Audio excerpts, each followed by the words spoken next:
الرحمن الرحیم۔ صحیح بخاری حدیث نمبر 369۔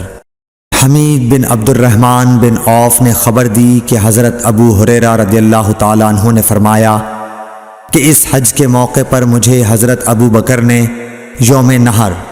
ذی الحج کی 10ویں تاریخ میں اعلان کرنے والوں کے ساتھ بھیجا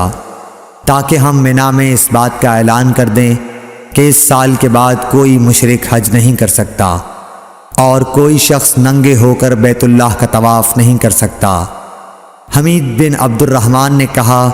اس کے بعد رسول اللہ صلی اللہ علیہ وسلم نے حضرت علی رضی اللہ تعالی عنہ کو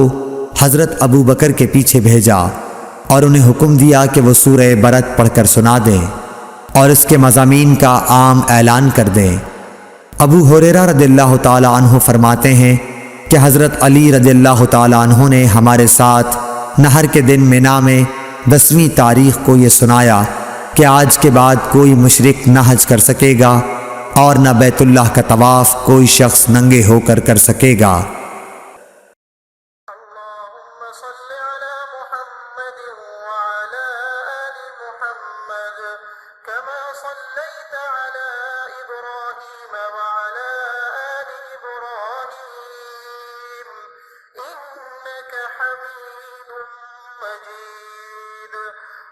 اللهم بارك على محمد وعلى آل محمد كما باركت على إبراهيم وعلى آل إبراهيم إنك حميد مجيد۔